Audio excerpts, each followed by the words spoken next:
more complicated than that.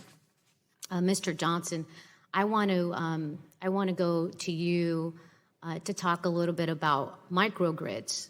One of the solutions for improving community resiliency to outages from climate disasters is microgrids, where we combine local clean energy resources such as solar with battery storage to keep the power on. Can you speak to this solution and what policy changes Congress can make to bring microgrids to more communities?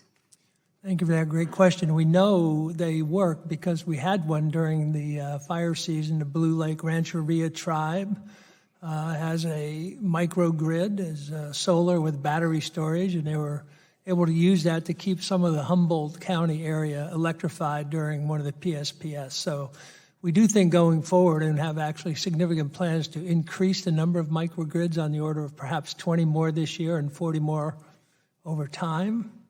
I think these are largely, well, one thing will happen to help fix this would be a carbon standard, would be a climate standard by the Congress. That certainly would move this in the right direction. Otherwise, I think these are mostly state decisions reflecting state standards.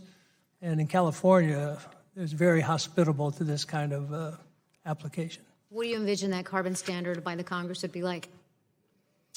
Economy-wide, affordable, and driving innovation. Okay, Mr. McWilliams, as the area designated as a high fire threat widens and additional risk from climate change hazards such as storms and flooding grow, I'm concerned that homeowners, particularly low-income residents and people of color, will not be able to afford home insurance. How is access and affordability to insurance being impacted in California and the country?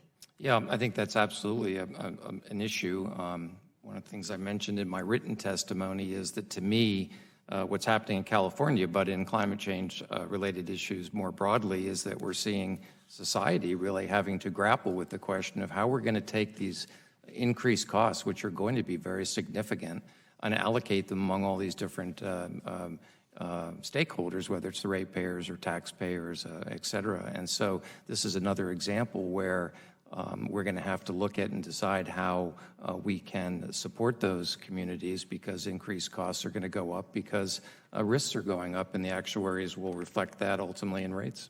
Right. I happen to represent a district. There's only 4 districts poorer in California than my district.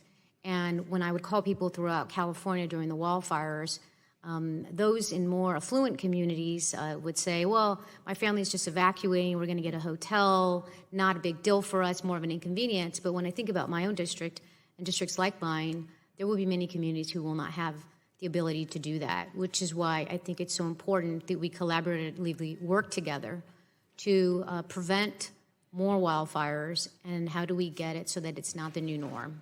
And so thank you for our panel for all your suggestions, and I'm sure this will not be the end of the conversation. With that, I yield back.